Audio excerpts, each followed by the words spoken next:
Hey, what's up? Welcome to another edition of the post-fight live show here at the Mandatory. If you like the content, make sure to hit that like and subscribe button. Also follow us on our social media channels. We're at the Mandatory TKO, and lots to get into this one. It's hella late on the East Coast where Bryan is, almost 2 a.m. But I guess that's what happens when the fights are on the West Coast. But keep the comments coming because we are going to try to get to everything tonight, even though it is hella late. But Bryan, let's start off with what we just saw in the main event. Terence Bud Crawford goes the distance against Madrimov. His first fight at 154 pounds, but he gets it done by unanimous decision. I had it scored 116-112 in favor for Bud. Your thoughts on his performance and how did you have it scored? The performance we're going to talk about, it was interesting, right? I saw scores kind of all over the place, which I think a big part of that is just people being influenced by a DAZN broadcast and not Sean Porter, by Chris Mannix and Todd Grisham, who were giving Israil Madrimov a lot of credit for the things he was doing in this fight, which I found interesting because usually it would be the other way because, promotional reasons. We'll get to some promotional things later because this entire experience was something. I had it 116-112, Terence Crawford also. I think that the DAZN broadcasts, which we've talked about, which, look, you and I are in the industry, like legitimately in the industry. So I'm not going to be out here slanderous toward another broadcast in that way because we know what it takes to put that together, preparation, the work, etc. But it's not my favorite. And this was a night where it's like, you might have been better off just kind of watching the fight with the low volume so that you can see for yourself like what's actually happening there. I don't think Terence Crawford got enough credit for his body punching. I don't think he got enough credit for some of the traps that he was setting for Madrimov when Madrimov would overcommit and then he would tag him with the right hand. There was virtually no mention of Madrimov's eye being swelled up in way worse shape than Terence Crawford, and that was happening earlier in the fight than I think people thought. And then people were shitting on Chris Mannix's scorecards for multiple fights tonight, which I think this sort of comes with the territory. Your scorecards are going to get shitted on if you're on a broadcast. It just is what it is. But I did disagree with him in this particular fight because I don't think Madrimov was leading going into like round 10 or whatever it was. Like, I didn't see that. I saw a 8-4 fight in favor of Terence Crawford. I thought he was winning rounds in the beginning. Madrimov sort of picked it up toward the middle, and Terence Crawford finished strong, particularly the last two rounds. I thought Madrimov also had some moments in those rounds, but that's pretty much what it was to me. And I thought it was a solid boxing match. I think some people were pissed off and like losing patience or whatever the case may be because they expected to see a show. But we'll get deeper into it. But to me, like, this was just it was a good fight, and Madrimov's stock definitely elevates for me, whereas Terence Crawford, we could extrapolate on that in a little bit, but I have some thoughts about that as well. You know what? I thought Madrimov put on a really good performance. I had it scored as well, as I mentioned earlier, 116-112. I thought Bud Crawford, when you are moving up a weight class, it's a little bit different. And Madrimov, he's a tricky fighter, the way he changes levels, the way his footwork is. So Bud Crawford, I thought, fought very well against him, especially when you think about the fact that Madrimov also has power. So I do agree with you. Not my favorite broadcast in terms of the commentary, but I had Bud winning this one, and I thought he was landing more of the distinctive shots, like the tougher shots that he was landing. So I gave Bud 8 rounds in this one, and I thought he had a great performance. He didn't get the stoppage victory. There goes his streak. But I don't necessarily think, Bryan, that Bud Crawford needed that in this performance because Madrimov is so tough. He's a tricky fighter. And I thought Bud boxed very well against him. And so I don't even care about the fact that that streak is over. The fact that he moved up to 154 pounds and put on a performance like this against a very tough fighter, I thought was extremely impressive. So for everyone that thought there wasn't enough action, I thought technically Bud Crawford put on a very good performance. And still, to me, he you could still argue that he's number one on that pound for pound list. I'm seeing the comments and we are going to get to that. Just before we get into the comments, because I know it's hella late, so I don't want to stay on this part so much. But what do you think is next for a guy like Terence Bud Crawford after his performance? Madrimov was talking about a rematch. There's not going to be a rematch because Bud Crawford is getting a little bit older. He's thinking about the biggest fight. I don't think a rematch would be the biggest fight. So, Bryan, where do you see Bud Crawford looking towards for his next fight? You said you didn't need the knockout. And typically I don't either. But if the talk is you agree with me? You're going to fight Canelo Alvarez, quote unquote, I kind of need to see you whoop ass as soon as you step into 154. So while I give Terence Crawford credit for putting on what I thought was a good performance, even though it was his first decision victory in 8 years, and the knockout streak ends at 11, I think that if you're going to fight Canelo Alvarez, coming off of this performance, I'm just going to be like, all right, Canelo Alvarez is probably going to be too big for him. Because now you can be in your head like, hey, does the power truly translate? Because he hit Madrimov with some shots, particularly to the body. He did not, there was not anything where he wobbled him or was close to a knockdown or whatever. And Terence Crawford puts everyone on his ass, everyone. And that did not happen. That wasn't even close to happening tonight. I thought he boxed very well and hit some big shots, but that wasn't something that happened. So to me, I am not, and you already know this because we talked about this before. Yeah. I had no interest virtually in him versus Canelo Alvarez just because like the spectacle would be interesting for sure. But the actual fight where it's 2 weight classes apart, this is, to me, there's weight classes for a reason. And while I do think there are too many weight classes, like Terence Crawford is not really a 154 fighter. Not naturally, no. And you could see that tonight. 147 was where he was at his best, and Canelo Alvarez is damn near 170, and we know on fight nights he's probably like closer to 190. Well, for me, I didn't need the knockout tonight just in general for his first fight at 154 pounds. Also take into consideration, I know Bud fights like once a year. It's been a minute since he's fought like 2 fights in a year, but it was also more than a year since he fought. So I was not mad at this performance when you think about that aspect. When it comes to the Canelo talk, I don't think I want to hear it right now. I don't want to hear it for a long time after what I saw tonight, in the sense that Canelo, depending on what weight they would have it, we're going to get into what Turkey said, because Turkey wants to make that fight. However, we're going to get into that. But for me, if I'm saying right now, and listen, I'm the biggest Bud fan, but depending on what weight class, I would take Canelo easily, just based off what I saw tonight. Him moving up to 154, having that performance was good. But when you're moving up to, I don't even know what they would agree to, 168, 160. Like, I don't know, because Canelo's not going to come down that much. Like, let's be serious, maybe, right? Catch like weight. Yeah. Canelo's different at that weight, right? Because Bud, that's not his natural weight class. So until then, I don't really want to hear that talk. I am open to him and Virgil Ortiz, though. I think that's a fight. That's a pay-per-view fight. And remember, before, when Virgil Ortiz was making weight at 147 pounds, the big talk was that him and Jerome Boots Ennis were going to be the kings of that division once Spence and Bud left. That's a fight at 154 pounds that is not only a blockbuster fight, but the storylines for it would be immaculate. And you also know the love that Virgil Ortiz gets. There's probably going to be a lot of haters on both sides, because, you know, sometimes things can get crazy when a Mexican-American, fights a black man in America. Like, it's not always the nicest comments. Yeah. However, that is a fight that I think people would want to be down to see. And I love the Virgil Ortiz and Bud Crawford fight. I prefer the Boots Ennis fight, but I'll take the Virgil Ortiz fight. To me, those are probably the best 2 options on the table for Terence Crawford at this point. Because like I have no interest in a Spence rematch. I don't really need to see a Madrimov rematch. I'm good. Yeah.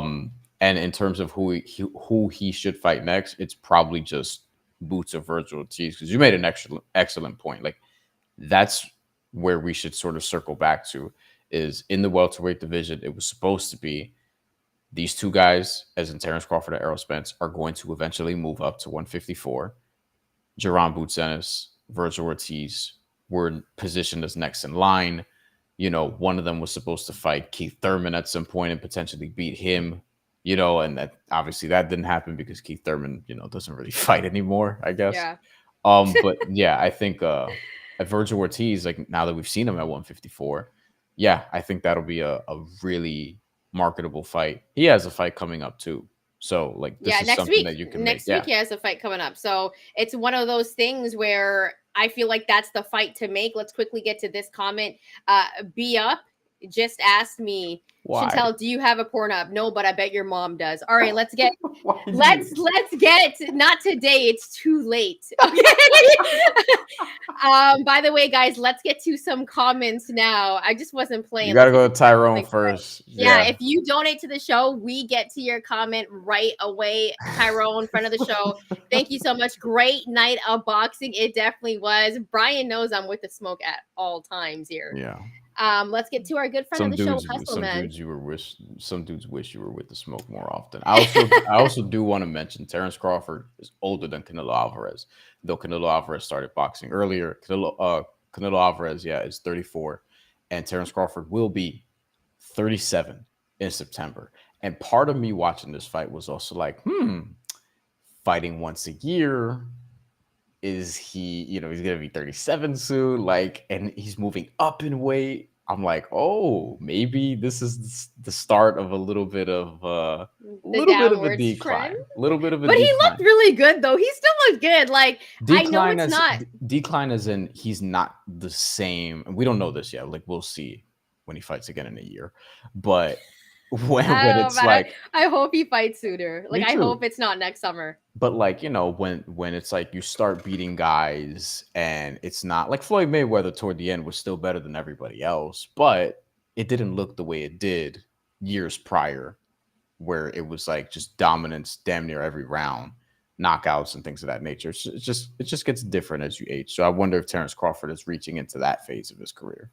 Yeah, you never know. I think we just need to see another performance from him at 154 pounds, and I definitely don't want to wait till next summer. Hustle Man, good friend of the show, 118, 111 sounded like Sean Porter scorecards tonight. You got the emoji of covering the face. Our good friend Mateo. Crawford won't beat Canelo. From what I saw tonight, I would agree with that because it was also in a higher weight class. That wouldn't be his natural weight class, so I would rock with Canelo for that. But hey, man, that could easily change. But if I'm Canelo, I'm trying to make that fight. Now I am. Now I'm Canelo. Like, yeah, dude, that's a different type of legacy right there. Tyrone the Great, my score was 9-3, so you did have Bud kind of running away with it. I'm not mad at that. I had an 8-4, so 8-4 also. Yeah. I don't. I'm not mad at that. I am PK13, a very good friend of the show. I am not sure Crawford won 7 rounds. That means it was either a draw or Crawford lost. People on the DAZN broadcast also, I am PK13 was like, I think I forgot who it was. They were like, it could have been a draw. It could have been a draw. For me, I thought I had an 8-4. Maybe I got to watch it again. But I thought Bud won that convincingly to me.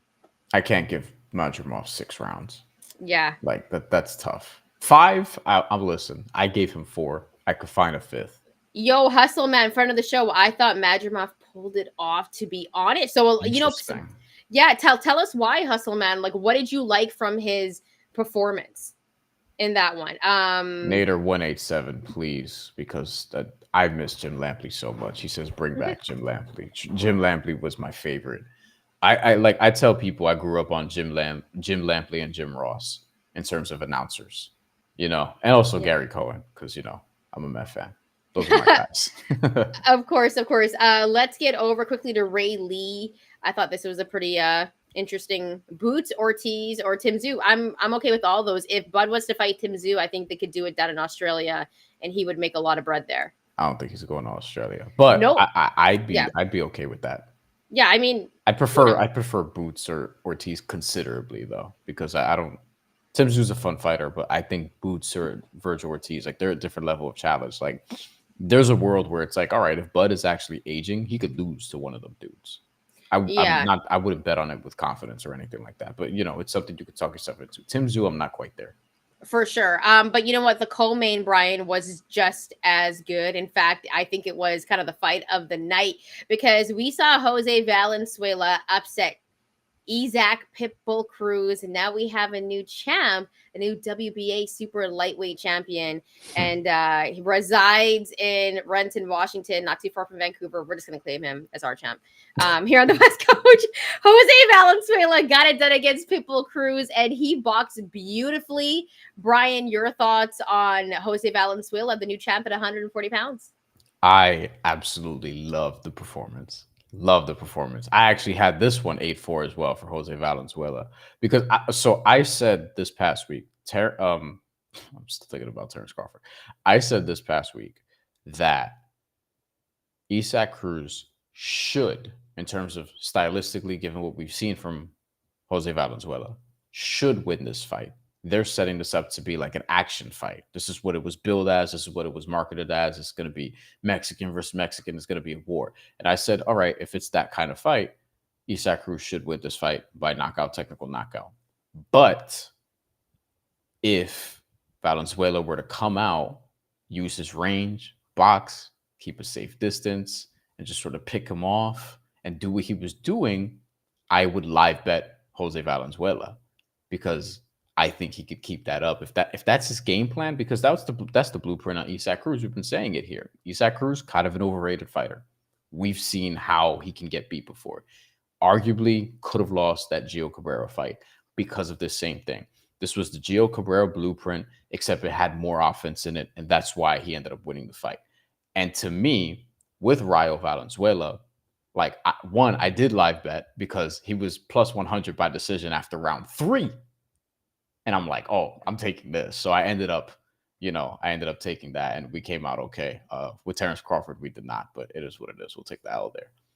But with Rayo Valenzuela, like that was just a great performance. Coming off the 2 fights with Chris Colbert, people thinks he gets robbed the first time, and then like this was a special performance. I'm glad he didn't get robbed, and a lot of other boxers were tweeting the same thing. A lot of other boxers like he won that fight, because Pitbull Cruz again is awesome, one of the most popular dudes in the sport because of his style. He brutalizes guys, but he fights one way. And dudes can figure that out, use their length, use their boxing ability. And if they could sustain the punches, because you're going to get tagged at times, you'll be fine. And I thought he won this fight pretty easily. Yeah, I had it 8 rounds to 4 or in favor of Jose Valenzuela, and Pitbull Cruz. He's one-dimensional. And as much as of a fan that I am of his, he's great to watch. He's fun. He's going to come forward. He's going to take big shots. But if that's the only way that you're fighting, you're going to get figured out and you're going to get exposed. And Jose Valenzuela exposed him tonight, that he's beatable, that he isn't the best at 140 pounds. Because listen, there was talk at one point that he was the best at 140 pounds. Jose Valenzuela goes up into the ring, uses his distance, fights very well defensively, right? This is a guy going into the fight that everyone was like, yo, Valenzuela's chin is sus. Well, he took a lot of big shots from Isaac Cruz, but he handled it well. His footwork was immaculate. Isaac Cruz still has not figured out how to cut off a ring. Like at this point, it's a little bit ridiculous. He hasn't gotten better in that aspect. And I'm not here trying to, I'm just going to say it because late night, it's 11:11 right now, make a wish. I'm not trying to shit on Isaac Cruz here, but that was a terrible performance from him. And Jose Valenzuela had the blueprint and he did work and he boxed beautifully. He was able to land. He was sticking and moving. This was the performance that everyone wanted to see from Valenzuela. And we know that he has power, and Isaac Cruz's power wasn't really doing anything to him. And to me, now the 140-pound division, as it has been, it's crazy. It's wide open. It's not even how it was like 6 months ago. So this is a division that's crazy. Isaac Cruz was like, yo, let's run it back. But if I'm Jose Valenzuela, I'm looking elsewhere. Like, I'd rather fight a Teofimo Lopez or something like that than fight a Isaac Cruz. Like at that point, like if I have it scored 8-4, I won that convincingly. Why do I need to give you a rematch? I also I was surprised to begin with. Lobby CDQ brings this up. We got to put more comments on. We'll get better at that. And we see a couple comments about Jared Anderson. We're gonna get to that. We may even get to that next. We'll see. Although the order, but yeah. Lobby CDQ, thank you for chiming in. Cruz is too small of a brawler for 140. I think that might be part of it too. Like, I was surprised that he was going to fight at 140 to begin with. Now, we pretty much know why. It's because Rolly Romero was a champion in the weight class, and no disrespect to a former guest of the show, but comparatively with the other champions, seemed like easy pickings. This was actually, when you really think about it, this is kind of, or not kind of, this is eerily similar to the fight Subriel Matias had, where he lost to Liam Paro in his hometown. Isaac Cruz, basically home, LA, you already know, loses to Valenzuela the same way. I think I scored it the same way, as a matter of fact, too. And if you want a Puerto Rico versus Mexico fight at 140, there you go, right there. Subriel Matias versus Isaac Cruz. You can actually make that fight happen now, and then the winner will probably get right back into the title picture. But yeah, this weight class is a fucking mess. We've been saying it. Tyrone says it here. 140 is everywhere. Devin Haney still has a title, I'm pretty sure. I think WBC called him. Yo, they were booing him when he walked in. Did you see that? Yeah. Michael Benson tweeted that he tweeted a video, reposted it, and they were booing Devin Haney. Like, why is Devin Haney getting booed? Like, that's what I want to know. That's what I don't understand. Don't like people think he's corny because he celebrated that he got his O back, basically, and that he's still undefeated again, or whatever the case may be. Yeah. But, so you have that, and then, like, obviously, Teofimo Lopez has the performance that he had against Steve Claggett, where he wins by decision, and people are underwhelmed by that. And now Valenzuela is a champion, Liam Paro is a champion. Like, this weight class is madness. And I think Ismael Barroso, still has the title. I think he still has the title. Give the man a real fight, okay? Give Barroso a real fight. I do want to ask you here, Bryan, with Jose Valenzuela, because it's like, what's next for him? Does he do the rematch with Pitbull Cruz? Does he look elsewhere? I would look elsewhere. I mean, there will probably be money in a Pitbull Cruz rematch, but, like, to me, he beat him handily enough. Like, to me, if it's 116, 112, I'm good. I don't need a rematch. 115, 113, cool. But, like, this is part of my problem with the UFC product right now. Is just too many fucking rematches. I don't want to see rematches for every single, like, fight. And a bunch of the rematches in the UFC have been good, to their credit. But here, where there's less variance in terms of wins and losses, even though we're talking about an upset here, I don't see the need for a rematch with Isaac Cruz and Valenzuela. I don't think the fight was competitive enough to warrant a rematch. No, and here's the thing. If we left that fight being like, who won that fight? Was it Isaac Cruz? Was it Jose Valenzuela? No, we knew. And everyone on Twitter, I felt like, thought Jose Valenzuela won that fight. Now, here's the question that I want to ask. Not in LA, they were booing. Yeah, but I think they were also booing because his performance was terrible. They got fans that will, they'll boo you if you suck. And I don't think Pitbull Cruz had a very good performance. I'm sorry, Pitbull Cruz fans. I'm a Pitbull Cruz fan. Did not have a good performance. Now, here's a question I want to ask before we kind of get to the Valenzuela Cruz comments. Was Pitbull Cruz one of the most overrated champions this year? Jesus Christ. I mean, it's late night. We can get into it. You know what I mean?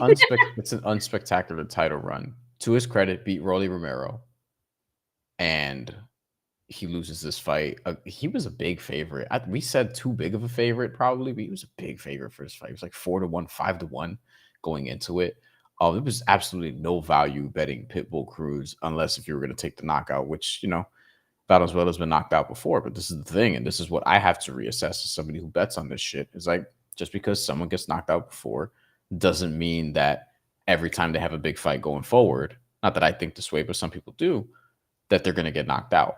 And he grew from that. He adjusted his style. He came out. He did exactly what we were saying. It's like, yo, if he boxes, he has a big reach advantage. If he uses that, do what Gio Cabrera did and just do it with more offense. And there you go. Like, he did that. He did it successfully. And yeah, I wonder what his next title defense or what his first title defense would be. But to me, like, Isaac Cruz, I don't know. There's been some overrated champions in the sport this year, but Rolly was a champion. He was essentially overrated, right? I don't think he's I don't think a lot of people like rate him that highly. I think Well, I think yeah. most people know that was a gift, the poor decision against Barroso or whatever. But yeah, I think people think Isaac Cruz is supposed to be like a pound for pound guy, and no, he's a fun action fighter who's probably better at 135 than at 140, but he's beatable. Like he's just more beatable than I think his super fans think. Because you have people saying that, oh, he'll Tank is running from him, he'll beat Tank in the rematch, and Tank's probably watching this fight laughing his fucking ass off. Yeah, I could see Tank dancing and laughing to what he just saw. Tank's got moves, but what I will say is, for me, I do believe that Isaac Cruz was probably one of the most overrated champions this year, because look at his first title defense. I think what Isaac Cruz is, extremely fun fighter. The fight style is amazing to watch. He does have power, but when you stack him up in the 140-pound division, there's a lot of guys that will beat him. Now there's a blueprint out on him, and I think he'll suffer more else, He's got three especially already. especially in the 140-pound division, because I do believe he's better at 135. So I think now the blueprint is out on Isaac Cruz, and he's going to lose more fights because of how Jose Valenzuela boxed. I don't think Valenzuela should give him a rematch. I'm going to get to some of the comments here. The one guy that I would like to see him fight, Jose Valenzuela, because I think it would be a money fight, is him and Teofimo Lopez. I think that is a great fight. What we saw with Teofimo Lopez and Steve Claggett, he dominated, but he didn't have the finish that we all thought he was going to have. I also look at the 140-pound division, Bryan. I still think Teofimo Lopez is the best in that division. Yeah, to me he is, and I mean, I honestly don't think it's close. Really, we'll have to see where Devin Haney is. To be fair, because Ryan Garcia, among other things, was on roids and God knows what else for that fight. But we have to see how Devin Haney sort of recovers. So that's like a big question mark for me. But Yeah. Teofimo Lopez is best at 140. He's just Our friend of the show, Ace_317, like that. Rayo Liam Paro would be a very good fight. Yeah, I like I believe that. so. I like think that a lot. I like the way Liam Paro fights. Like, he still might be a little bit underrated after going into Puerto Rico and beating Subriel Matias. I think Subriel Matias should fight Isaac Cruz. I would love that fight. That's That's a fight that I would love to see. Luis Porto, friend of the show, I believe you're talking about Isaac Cruz, overrated AF. Yeah, I mean, I think a lot of people are going to be saying that. And also our good friend of the show, Tony Yayo, says no rematch with Pitbull. So I think a lot of people don't really want to see that rematch. Let's get to the next fight though, Bryan, because I mean, let's just get to it. Jarrell Miller, Andy Ruiz, controversial majority draw. I was okay with it being a draw. I was not the most entertaining. And I think we saw the Ruiz drop off, but he broke his hand. Like, they showed a picture of his hand after it was legit broke. Yeah. But I think Jarrell Miller did enough to win it. But do you want to see that rematch at all? No, absolutely not. I'm good. It was an interesting fight. If they did the rematch, I wouldn't be mad at it. They'll probably stick it on one of these cards again, where it'll be like a co-feature or something along those lines. And it wouldn't be the end of the world. It's a fight that in the heavyweight division probably makes sense, because otherwise, like, what are you actually doing with Andy Ruiz, and what are you actually doing with Jarrell Miller? To me, Jarrell Miller won that fight. I may have had that 8-4 also. I gotta remember, but I thought he won that fight pretty clearly. I don't think Andy Ruiz did much. I think this is another example where, look, the zone, I'm trying not to get on y'all, but I think the commentary was giving him too much credit. Specifically, they were like, oh, he won like so many of the early rounds. And I was like, I did give him 1-4. I gave Ruiz 1-4. I gave him 1, 2, maybe 3, maybe. Yeah. And then from there, it was weird. Like, Jarrell Miller was just kind of like, again, it was the same thing where he was just kind of walking him down, arm punching. He did catch him a bunch of times. Like, it was just a weird ass fight that I thought Jarrell Miller won that clearly. Yeah, I think he did enough. I had 7-5 in favor of Jarrell Miller. But like, Ruiz broke his hand. I don't think I'm too interested in the rematch. It wasn't. I liked the fight because I was like, all right, let me see what Ruiz looks like after, almost a 2-year layoff. Big Andy Ruiz fan. And he still got the speed, but, the conditioning wasn't there. And you could tell that layoff did have an effect on him. Jarrell Miller looked good though, and it's a shame that he didn't get that victory. I don't know if we have much to say on that. I don't know if there is going to be a rematch. There might possibly be, but let's get to I like this fight.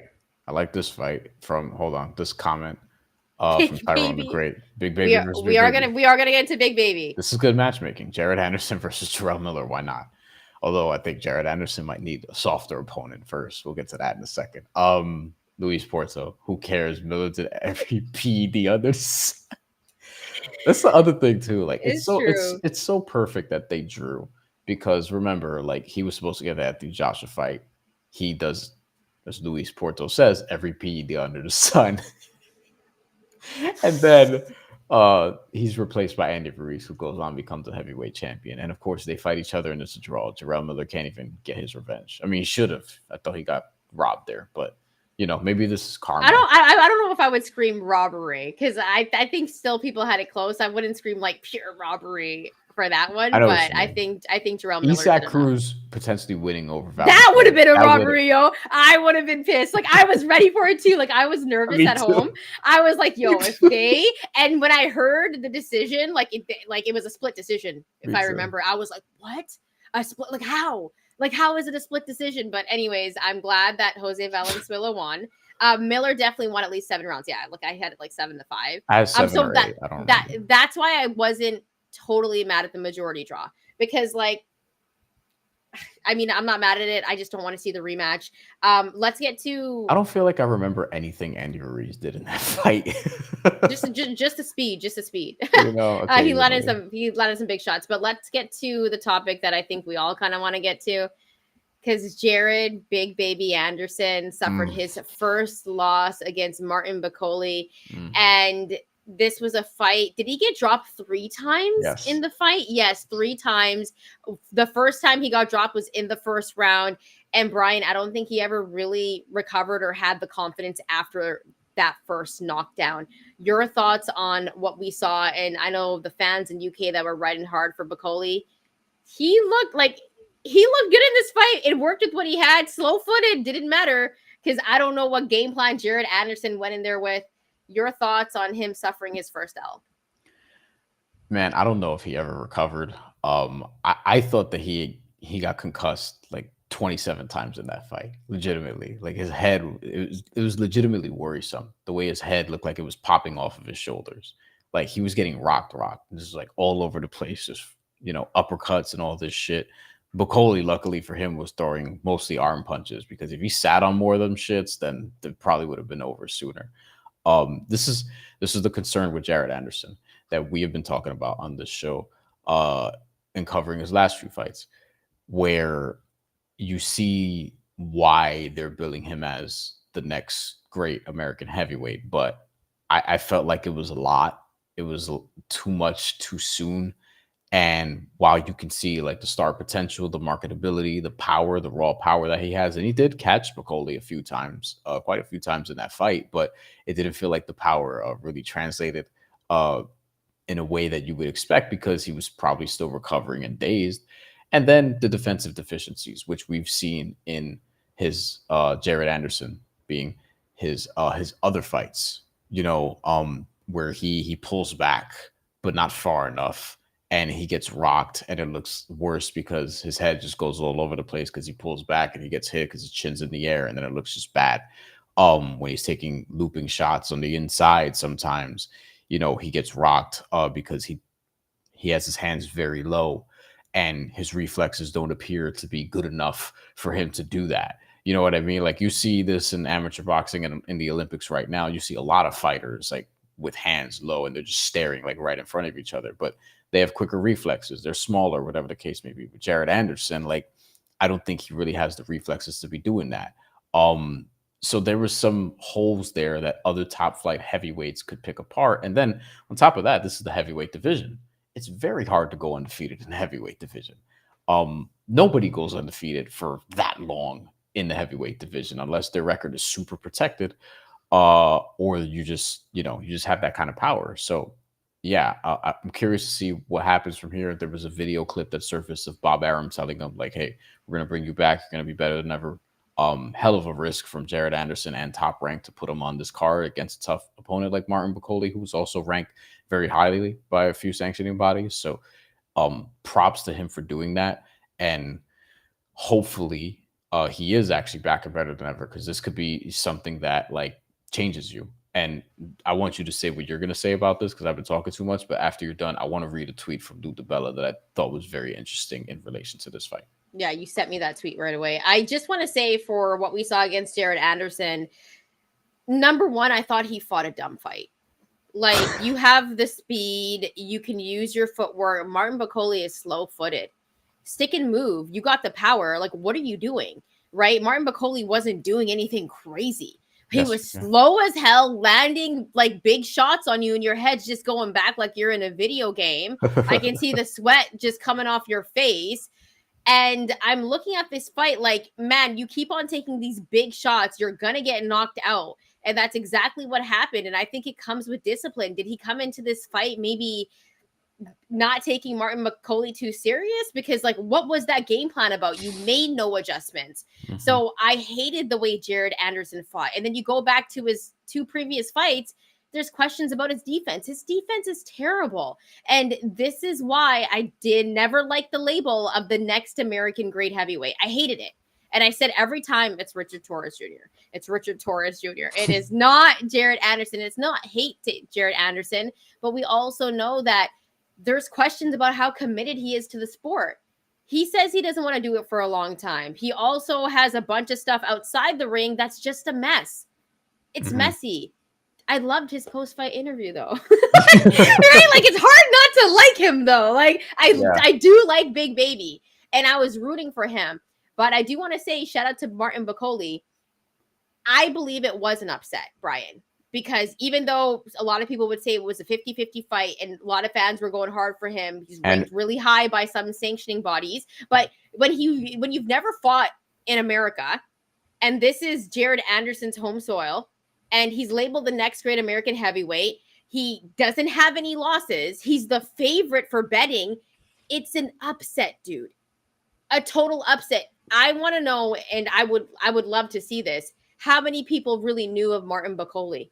Like, just regular casual fans. I guarantee you it wasn't a lot. And Jared Anderson, when you're put on that high of a pedestal and you lose like that, like, I know it's the heavyweight division and anything can happen with one punch. And unfortunately for Jared Anderson, it was a few punches, because he like, Bakole was using his face as a punching bag, legit, in this fight. It's an upset. It's an upset because now we don't know what way his career is going to go, because outside of the ring, he's messy as hell. That's what I got to say about what we saw tonight. It was disappointing, but I love the post-fight interview. And Jared, I am rooting for you. He's also hilarious. That's all I want to say about it. Yeah, there's talk about Bakole potentially getting his lick back with Michael Hunter, who stopped him before, which is one of the reasons I was like, maybe Jared Anderson stops him. Ultimately, I didn't bet on this fight. I decided not to.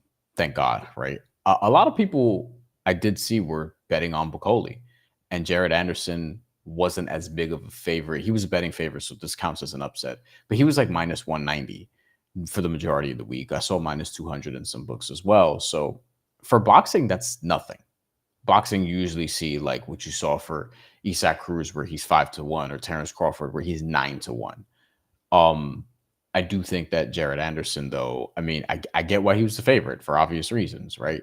But this is the type of dude that was probably gonna beat him if he was gonna lose.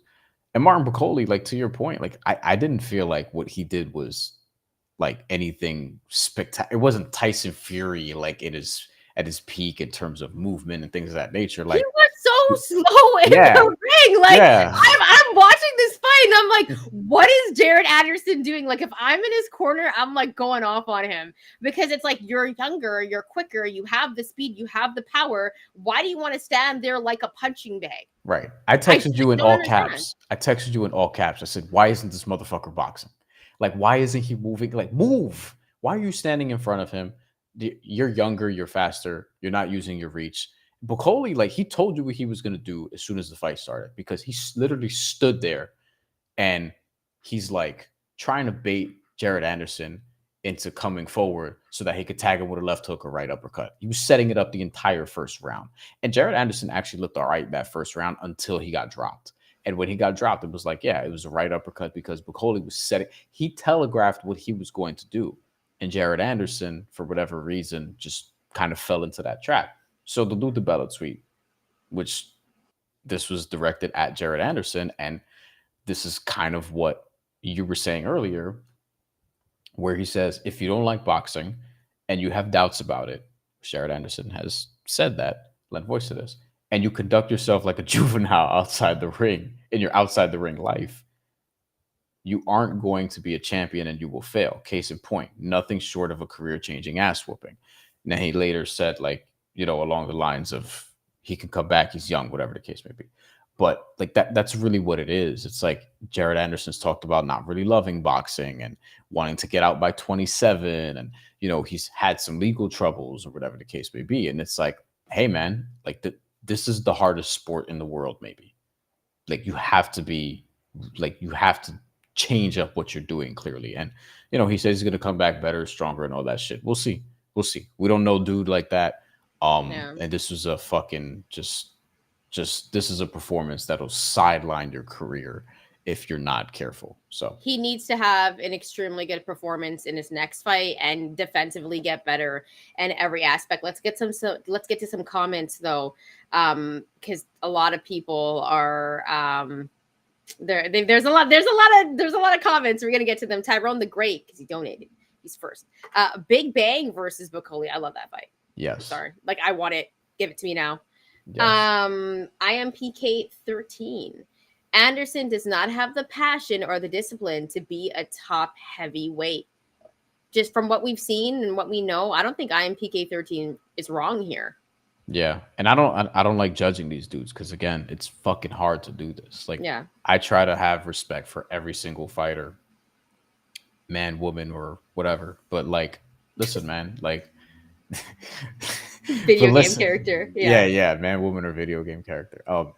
But yeah, like it's this is fucking hard, and like you do need a psychotic amount of discipline to be a top level heavyweight. Like people shit on Deontay Wilder all they want, but that dude was committed. That dude was working, and people would say like, oh, he didn't really get better, and it's like, I mean, listen, like he was in the gym all the time working on his craft.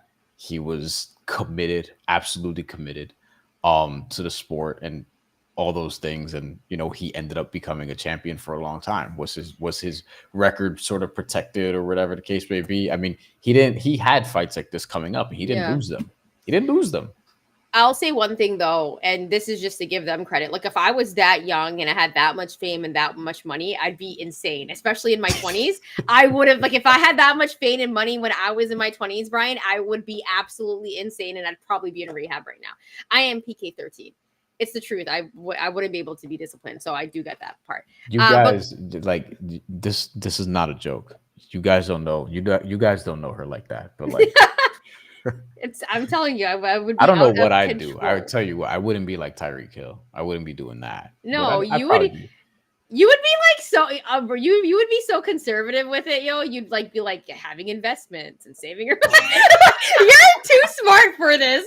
You're too smart. Okay, Bryan, you're too disciplined. I'd be out of control. I am PK 13. Bakole looked like a punch out character. Yeah. Like, honestly, man.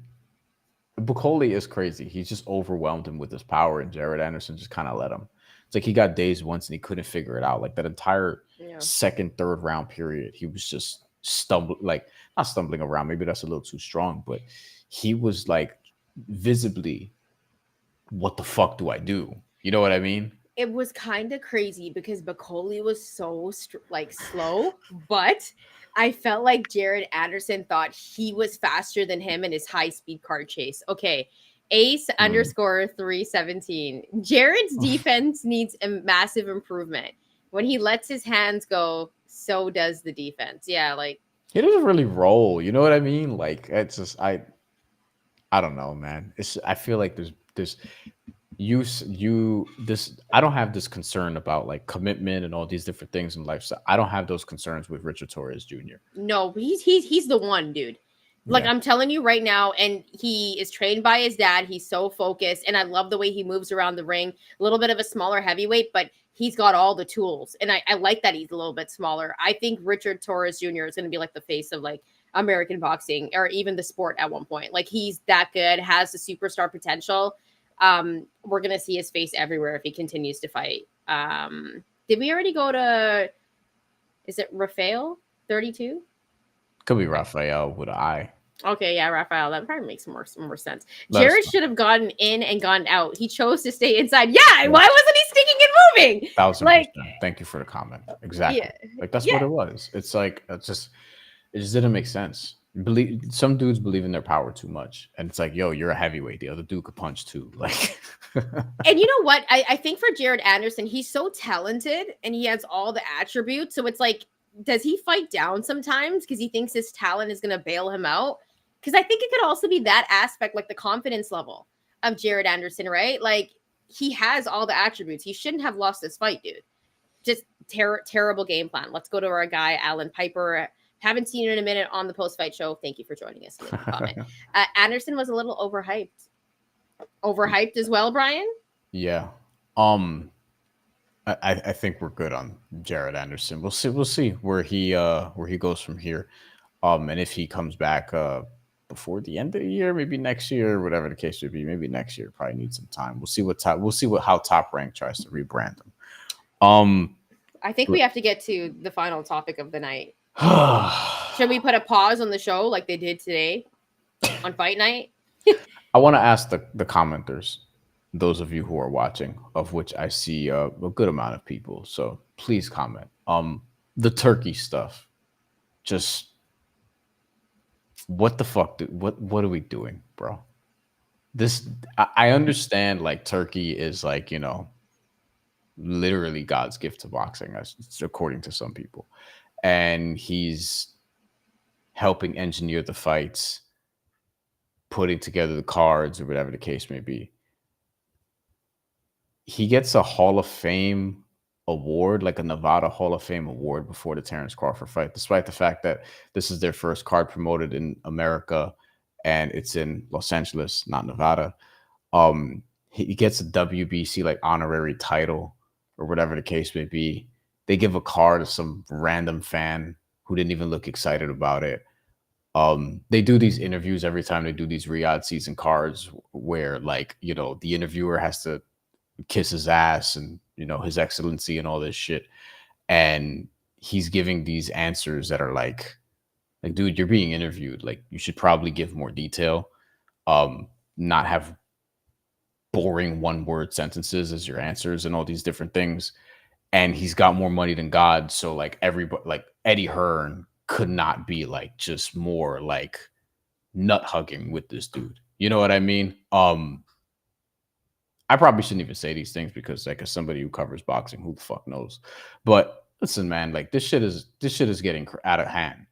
Like, all that, and Terence Crawford fight, by the way, starts at like 12:50, whatever the fuck, Eastern time. So maybe that's part of bringing it back to Terence Crawford. Maybe that's part of why he didn't look great either, because this shit started so fucking late. But I'm like, bro, like, this shit is getting out of hand. I'm not even saying like, oh, the sports washing or whatever, because that's really what it is. But like, yo, this is fucking like narcissistic. Like, why is everybody doing this every single card? Can we just, if this is really about boxing, let's keep it about boxing. That's where I'm at with this shit. For me, I've been annoyed since Tyson Fury and Alexander Usyk, because the same thing happened there. And the whole time I was thinking, this never happens in boxing. This is really weird. Why is he giving a speech and thanking everybody? Like, what is this? Is this the Grammys? Like, this is weird. And I understand what Turkey has done for the sport. And I love that he's given us these big fights. I love that he's paying the fighters. I know that he has a lot of bread. I appreciate him and I respect him. And I'm sure everybody else does as well. However, we don't need to see it on the broadcast, every damn broadcast, on a pay-per-view. Like, this was a time on the broadcast where they stopped everything before Eminem went on stage. And which we didn't need that either. Yeah, for being honest. they kissed his ass for minutes. How is he in the Boxing Hall of Fame? There's boxers that aren't in the Boxing Hall of Fame. I was like, wait a minute, but this person's not in the Boxing Hall of Fame in Turkey. And the Nevada one. And the Nevada one. And they there's no relationship with Nevada. The card was not in Vegas. Here's the thing, okay? I understand that he's got a lot of bread, but all of this ass kissing can happen behind closed doors. It doesn't have to happen when I'm paying for a pay-per-view, and literally it's happening because I'm in my living room and I gotta watch this. Like, give him the award at an award ceremony.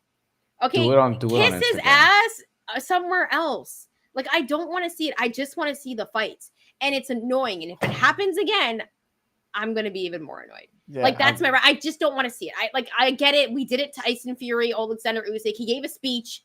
They didn't even play the music at the end because they wanted him to stop talking. This guy, like, he gave away a free car after, which I thought was cool. But even then, I'm like, what is going on there? Was there a sweepstakes? Like, before coming, like, this is the craziest thing I've seen. And I think it's, like, getting to the point for fans watching that it's lame. And a lot of people were complaining about this. You know? All right. Yeah. Okay. But well, am I saying this right? Afro Soul. Afro Soul. Yeah. Okay. It's late. I thought there was an L in there. I was like, what? Let's appreciate him. They can kiss his butt for all I care. Just give us the fights. Afro Soul, I like the fights. I'm not gonna lie, but I don't want to see people kissing his ass for 20 minutes on television. Like, I don't want to see that. Like, do it after on social media, or I just don't want to see it on fight night. Like, I don't want to stop fight night to kiss his ass. Like, that's ridiculous. Like, that is so stupid. Like, what are we doing here? The way, they literally stopped the card to, like, honor this dude, and the way they introduce him or whatever. And I'm like, this is just, like, this is ego. Like, but this is what money does, right? Look, a lot of rich dudes are weird. We know this. I think it's a bad look, though. Like, I'm gonna be honest. It happens in boxing because the sport kind of, like, allows itself. Like, listen, the sport got bought by these people very easily. They just decided, hey, we want to be able to, like, it's not even like, oh, we want to help boxing or whatever. It's like, no, they want to use the money and influence that they have to try to be like, oh, see, hey, we can control this thing. And then move on. So, like, we know what it is. Like, it's manipulative behavior. It's manipulative behavior. Right. Like, we don't have to, like, dance around like, oh, yes, they're giving us the great fights or whatever the case may be. But, like, I yes, appreciative of that this shit is making it happen. But it says a lot about a sport. Like, this is what it takes to make it happen instead of just the promoters doing it. And the promoters themselves are like, yeah, like, Turkey, like, they're give us the money. Too. Right. Like, Eddie Hearn, the way he talks about him, it's like they're related.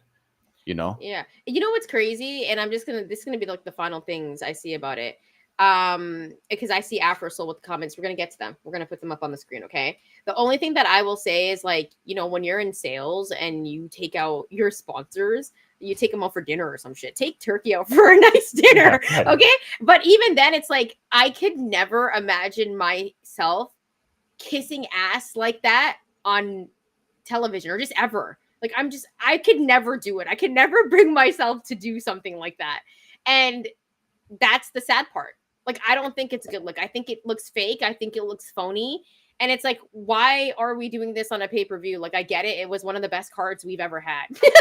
I get it. Props to Turkey. But, like, I don't know about ever, but I get what you're saying. It was good. It was good. Look, I'd love to interview the guy. I'm sure they would not agree to it. No, not after what we just said. I have a lot. We're covering this journalistically. Yes, like, this is true. But they don't like that. They're not going to like that.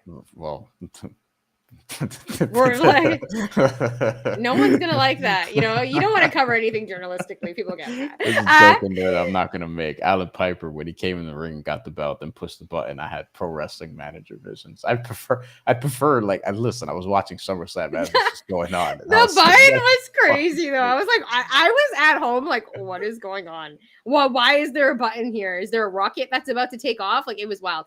Would you rather have not gonna say that word? I'm just promoters and their politics stop us from seeing these matchups? No, like, it's just there That's not doesn't the need to be point. the extra point. Like we don't need Right. the extra stuff of like, oh my God, thank you. You know what I mean? Like Right. that part doesn't need to happen. I think people appreciate it, but why does it have to happen on every broadcast? We legit saw this when Tyson Fury and Usyk won, not to this extent, but this is like OD. We appreciate you, but like, It's just bad. Like dudes are really like just bending over backwards in a way that's like, yo, like they really got you. Like to me, it just comes down to this. If this is actually about boxing and growing the sport of boxing and giving people the boxing matches that they want, then let's keep it about that. Let's keep it about boxing and let's not make it, a fucking orgy. Yeah. Come on, y'all. Mad about the dude getting a few accolades. He's giving the fans what they want. That's not the point though, Afro Soul. It's just like the extra stuff. Like you want to sit there for the next pay-per-view card for 30 minutes? Do you want to do that and see them like get on their knees and like, thank you, Turkey. We appreciate, like, come on, man. That's crazy. I don't care about the words that he got. I just like I didn't understand what was happening. I didn't know if it was like an appreciation show for Turkey that I paid a pay-per-view for, or I was waiting for some fights. You know what I mean? It wasn't for me, and I already saw it. I predicted that fight as soon as it was announced. Always talking about Bakole and Anderson. You know what? A lot of people took Bakole, so good for you, man. I hope you made some bread off of that, especially if you took the knockout. Yeah, I don't know what to say. I'm off the subject. If we come back with another show and they haven't made us disappear, then you'll know and you'll hear from us again. Don't make us disappear, Turkey. now it's okay. Bowing. Don't make us disappear, Turkey. I know you got the bread. Yeah. Anyways, one more comment from Afro Soul. Bro, they took like 10 minutes out of our time to give him his props. Y'all really, it wasn't 10 minutes, man. No, it wasn't 10 minutes. It wasn't. And they did it already, like at like Tyson Fury and Usyk. Like they did thank him. They took time. Like, is this gonna happen at every fight? Is this gonna happen at every fight? Like, that's the thing. Yeah, I disagree. And you say we boxing fans need this guy. Not really. Somebody else with money could have done this. And probably would have did it without the extra song and dance and all this other shit. And also promoters could also just like get together and like actually do this stuff and not have to, there's other ways of going about this. Like you don't need this. Like it's happening. It's worked and it's worked to an extent and you've gotten good fights out of it. But it doesn't mean this was your only pathway to getting here.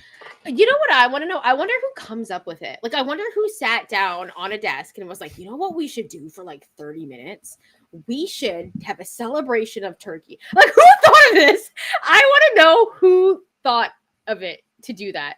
Ace_317. But no one is doing it though. Listen, I mean, look, if y'all are okay with it, then all right. I just didn't like it. PBC does the same shit for Al Heyman. No, they don't. No, they don't. No, that never happened. That has never happened. We've literally never seen Al Heyman. Never. Like, there are people who are boxing fans that don't know what this dude looks like. We know, but like, they've never stopped. And like, they'll say thank you, Al Heyman.